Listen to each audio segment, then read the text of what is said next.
Okay.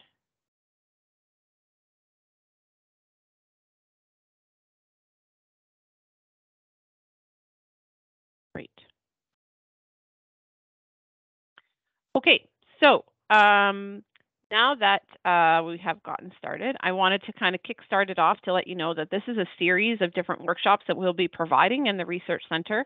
This actually just provides you with the fundamental basics that we will kind of be building off of as we move the course through the academic calendar year. And we'll be offering them at various points in the year. We want to make sure we give you all a good heads up so that you can attend or at least register to see the slides afterwards.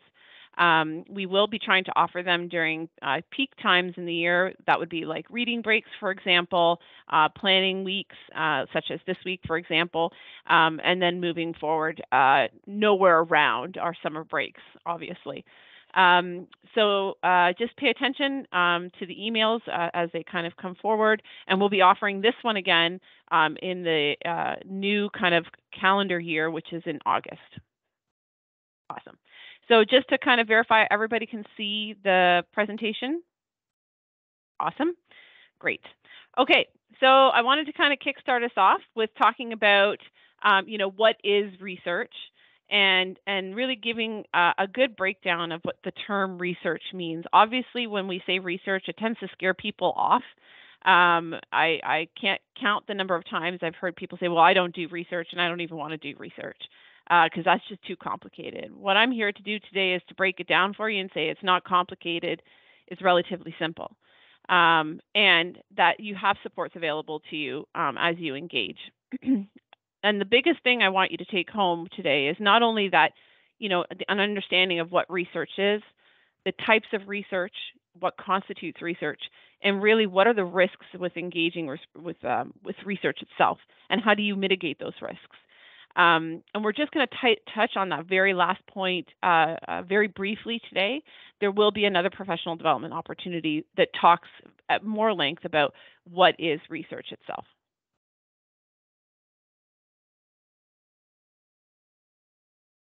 Okay, so knowing that, and now that my screen is not working, there we go.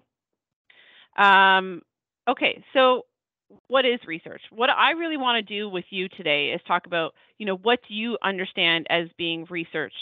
And so if you want to go into Menti.com and go to that code that was provided in the chat, again, if you need that again, let me know. I'm going to take you to basically a Wordle. Stop sharing and share my other screen. So if you can put in just, I think you're opted to have up to three words or three chances to enter in words. I really want to ask you all, what is research? What are some words that come to mind when you enter in, when you think about research? Oh, voting is closed. Let me open it up again. That's ridiculous. There we go. Try again. If it closes again, I'm just not using it. We'll just put it in chat. Here we go. This is awesome. Okay, so I hope you guys can all see this. Keep putting stuff in. Great. I see lots of great words: methodical, knowledge, investigation, data, analysis, finding a solution. Yep. Learning, exploration, love that. Creativity, love that. Inquiry, investigate, beautiful. Systematic, yes, can be very systematic. Theory, excellent. Science, yep. Conclusions, study, awesome. So we'll just stop that.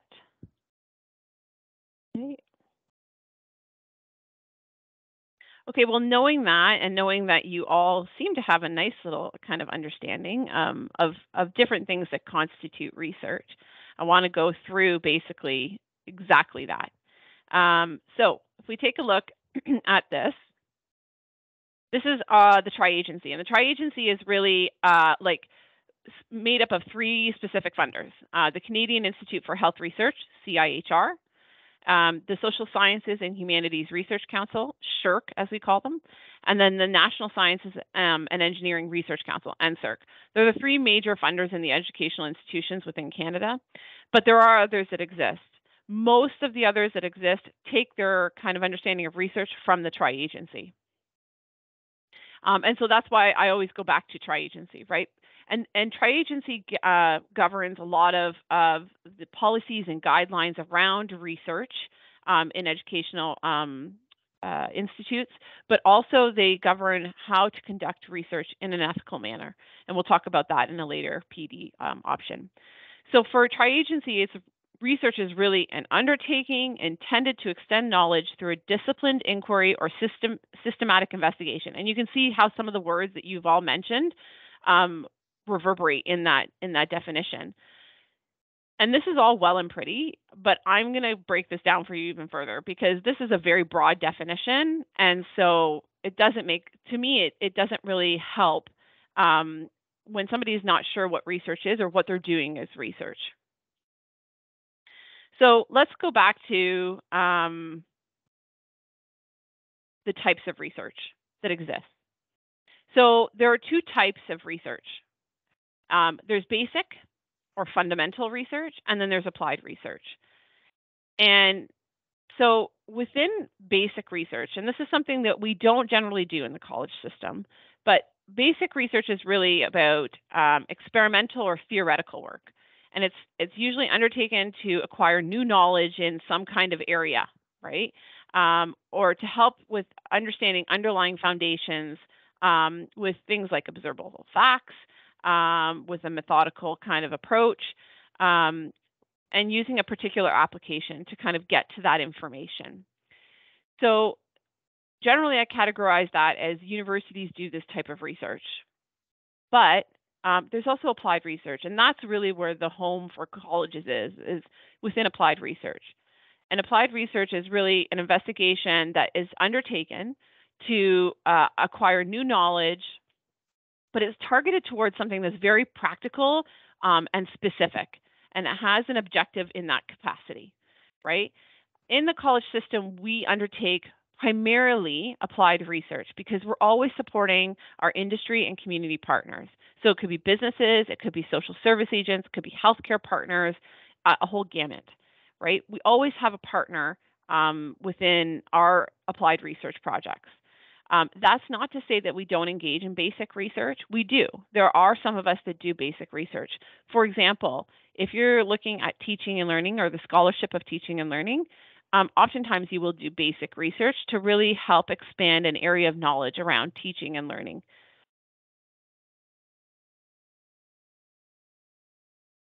So that being said, knowing that, right, we want to talk about, oh, actually, I just missed a note. I apologize. So we want to talk about, breaking down that definition that I just gave you from the tri-agency. And if you look at our ACE team, our Academic Center of Excellence, has put out a really beautiful newsletter, and we do it probably every 2 to 3 months in the year. We just launched one yesterday, and there's an article in there that talks about, what is research. And I really break it down for you in that article, right? So we're going to break down the article to say, it's an undertaking. Well, okay, what does that mean exactly? It's a project, or it's a process, or it's a task that's taken on. That's an undertaking. Okay, and it's intended to extend the knowledge. Well, let's break that down even further. What does that mean? It means to further an area or scope of a given field, further theoretical work in some kind of field, or contribute to evidence already within the discipline.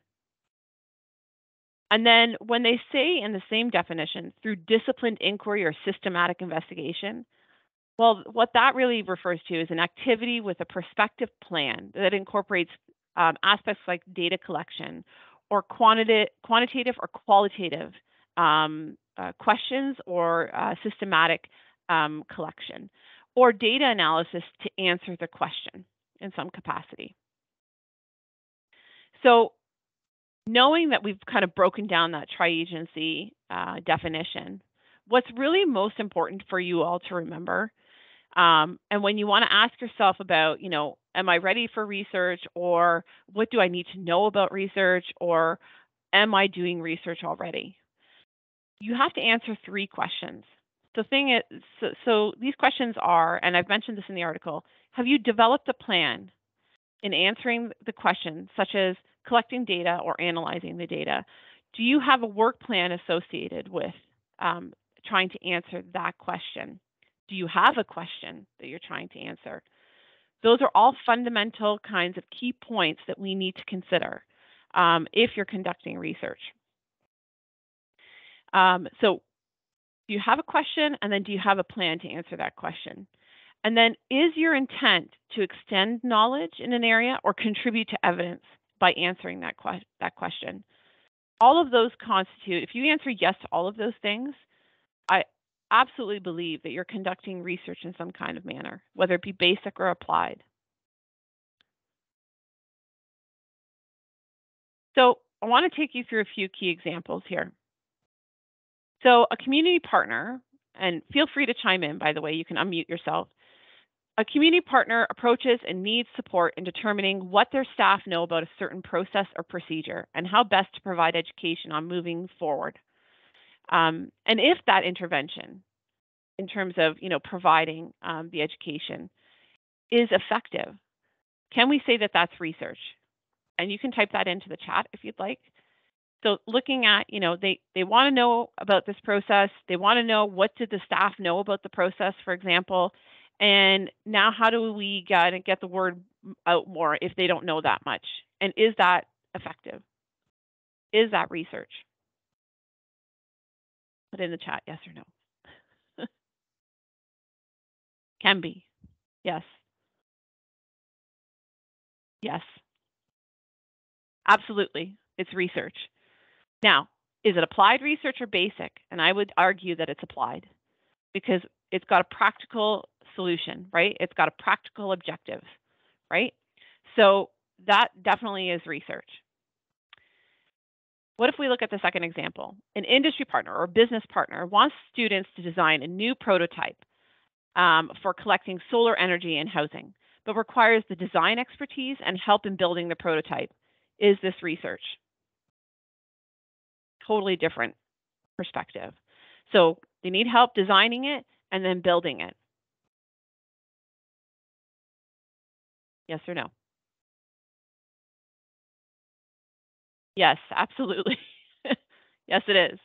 Because in order to design that particular prototype, you need to understand the evidence before it, to understand what in the design world has been done and conducted so far, right? And then how do we make it different or innovative, for example?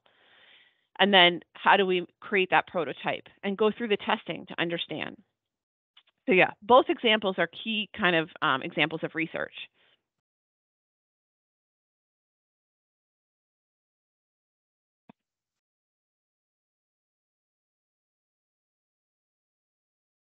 It's a bit delayed on my end. I apologize. Okay, so now that you know kind of what research is and we've broken it down, right? And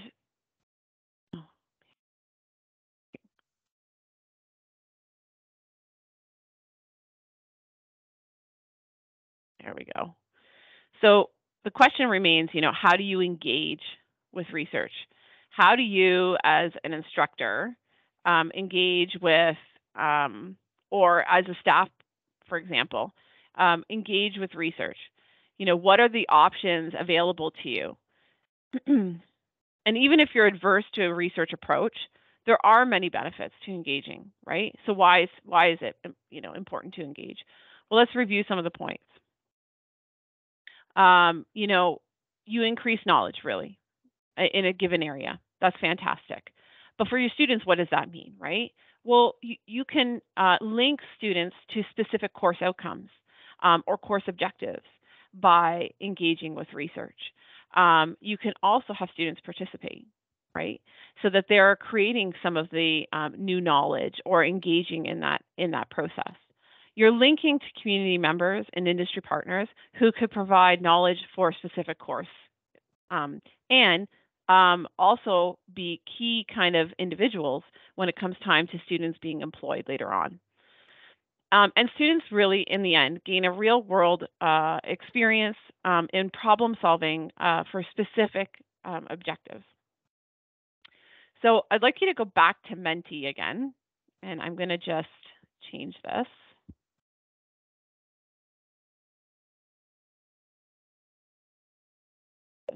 Afraid to present. Won't let me do it.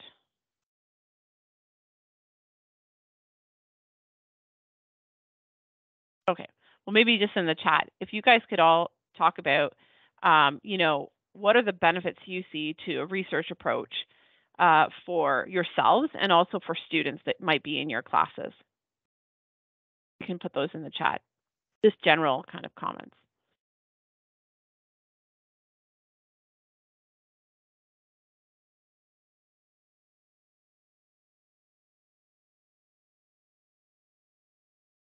Yeah, definitely. Structure, engagement, better outcomes, awesome. Creating a growth mindset. And I would argue there, creating a problem-solving mindset. Experiences in real-world problem-solving, professional development. Oh my God, you guys are amazing. So these are all the great benefits. Here's a key question, though, for you. What are some of the challenges for you all and for students to engage in research? And you can put those in the comments as well. So think about that. Challenges that you might all have. Time, absolutely, Jennifer. Yeah, time delays in research. One of the best sayings I've ever heard in research is that research is a hurry up and wait process. Demographics, lack of understanding, resources, absolutely. These are great. Hard to find resources. Bias, absolutely bias is a big issue. Bias on so many levels.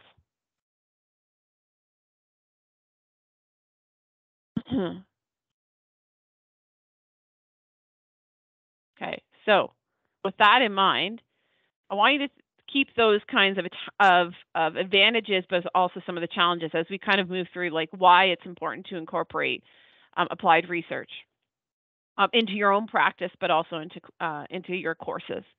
So consider having students support the development phase of a project. Most often, I come across business and industry partners and community partners who are having a dilemma, but they just don't have the resources themselves to kind of support or attack that issue. And so often what I offer up to them is like, let us help support you, right? So we can take that dilemma and create an assignment for students to say, okay, here's the dilemma. How do we attack this dilemma and provide a solution to our partner? And in that capacity, teaching students real life application of problem solving practical issues in the real world, but also teaching them the research proposal process inadvertently are definitely not only a way to incorporate applied research, but a benefit to doing so. Having students brainstorm solutions and the needed resources to implement them is always an advantage and a way to incorporate applied research. Brainstorm solutions, then ponder the repercussions or the impacts of those solutions. Think about in the healthcare system where you're trying to create a new process that will create better patient outcomes, but you have a group of these students working together. They have to create the solution, but also determine the impact not only to their teams, but to the patient themselves. Incorporating problem as a full-scale assignment is always very easy to do in courses and something that I love to support and help faculty with. Teaching the students the importance of networking and the considerations needed in determining solutions. Creating teams in your classes to help provide feedback and inform next steps. And building budgets in class to account for project expenses. And oftentimes, budgets are not always the most first thing to kind of think about in research, but it's such a skill for students to know and for yourselves.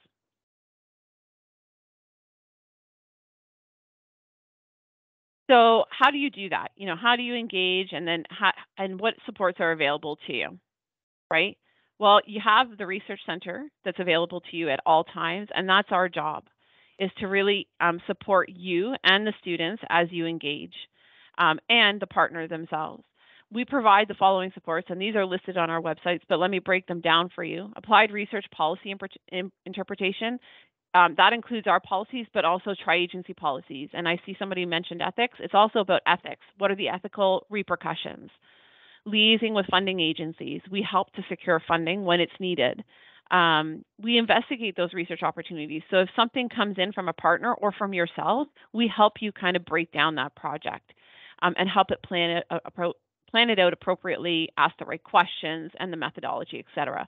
But we take your lead because oftentimes you as faculty or you as staff have that expertise area. We obviously take the proposal writing under our wing. That's the bulk of what we do. We not only draft up a project summary on each project that we intake, but we also do the proposal writing itself when it comes to grants. We also help with writing up budgeting and finance support and helping to report all those things out. And we do a lot of training and professional development, as is the case today. And if we see a need, we also try to push that out with new training and professional development. We often also ask faculty what do they need, and we rely on faculty champions to provide that training as well. We do project management, and we do lots of source funding for research opportunities for both yourselves and our partners. So, why it's important to kind of engage with research center overall and research as a process is that, it provides that critical thinking and problem solving, experiential learning for students and for faculty. And faculty, to really remain, and I remember this from my teaching days, I taught for 13 years at the university level, to remain engaged and up to date with knowledge. We often work with community partners to understand what their needs are. And so this is another way to do that. We're linked with industry partners and we learn experiences. And we can create group work and teamwork values within our students. And for the research center itself, it's so important because it helps to mitigate. And when you have the research center on your side and supporting you, we help to mitigate the risks for the college overall, students, yourselves, and the partners. So more kind of things to kind of think about. You stay current in research and industry patterns. You insert more creativity to your assignments, and you do eliminate some work from your own workload. So instead of having to create different assignments and topics or case studies, why not go to the partners to do some of that? And I know many of you mentioned time. That's our job as the research center, is to make sure you're allocated appropriate time and to take some of that work off of your workload. And it's a way for us to really give back to the community as a college and as faculty and staff. So that being said, that brings us to the end. And I know we only have about 5 minutes left, but do you have questions for me? I'm happy to answer them. And I'll post a link in the chat for you to kind of evaluate this professional development opportunity. I do want to alert you to the fact that we will be offering one on mitigating risks within research, and it talks a lot about ethics and the and risks that go beyond ethics, basically. Any questions?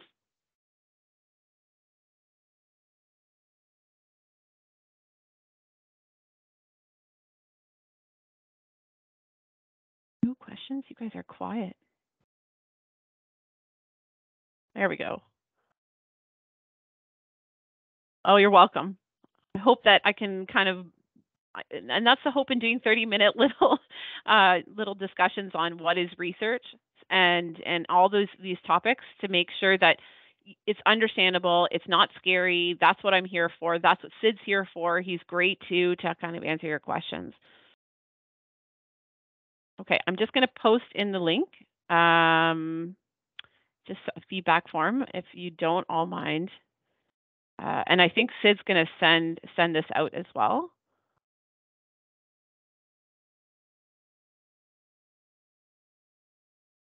Oh my goodness. And you'll all receive the recording of this. So again, we're going to be posting that. Well, we'll be sending it out in some kind of manner. I'm not sure how we're going to be posting it. We record it and then we'll send it out to all of you. in some capacity, and we'll also send out the PDF of the slides so that you have that available to you. And if at any time you need something, and you have an idea or you have a partner that you're working with, because I know you all work with partners actively, please come and see us. And if they have an issue, it's always an opportunity for applied research. I actually just met with the hospital today, and I got about 6 different projects that they were like, you know what, that's a great idea. What about this? What about this? So I'll be presenting that to specific faculties as well. But again, we're always available by email, Teams, and I'm at College Drive, and now we'll be at Commerce Court twice a week and Aviation once every 2 weeks if you ever need anything. Awesome. Thanks so much for joining us today. Really appreciate having you guys here, and I hope that you'll stop me in the hallways when you do see me.